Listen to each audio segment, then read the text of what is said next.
जनतेचे प्रश्न, कोण्या गावाला रस्ता नाही, पाणी नाही, घरकुल नाही, हेच प्रश्न. बाकी काय आबापाशी अधिकाऱ्यांनी काय काय विचारलं तुम्हाला? कोण होते विचारणारे? सीआयडीचे होते, इतर कोणते होते?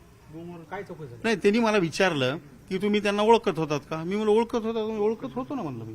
बरं, किती दिवस तुम्ही त्यांना ओळखत होता? तुमची काही मैत्री वगैरे मी होती का? 2021 ला जिल्ह्याचा अध्यक्ष झाल्यापासून ओळखत होतो म्हणलं बरं, त्यांना. तेव्हापासून ते त्यांच्यावरची आता काय आरोप वगैरे व्हायला लागलेले आहेत, त्या बाबतीत तुम्हाला काही कल्पना होती का? नाही, मला कशाला कल्पना असेल त्याची? आपल्याला काय कल्पना कुणाची आरोप? आता तुम्ही आबा जिल्हाध्यक्ष तुम्हाला आहात. लातूरवरून पोलिसांनी बोलवलंय, कुठून बोलवलंय, काय नाही, लातूरवरून नाही, मी गावाकडे होतो. हा. मला म्हणले असं तुमची चौकशी करू. मी म्हणलं चला, चौकशीचा भाग म्हणल्यानंतर मी जिल्हा अध्यक्ष आहे, माझी जबाबदारी आहे. जे काही मला माहिती आहे ते मी सांगितलं पाहिजे. माझी ओळख होती का? होती.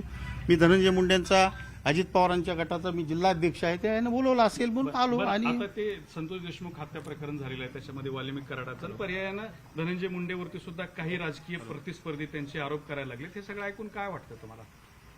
नाही, दूध का दूध, पाणी का पाणी. आता पोलीस चौकशी करतील, त्याच्यातून जे निष्पन्न होईल आणि जे कोणी आरोपी आहेत त्यांना सरकार शिक्षा देणारच आहे. त्याच्यामुळं वाल्मिकांशी आता संपर्क आहे का तुमचा? बोलणं होतंय का तसं काही?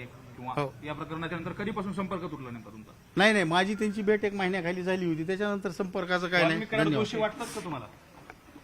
अण्णा, दोषी वाटतात का वाल्मिक कराड तुम्हाला या सगळ्या प्रकरणात?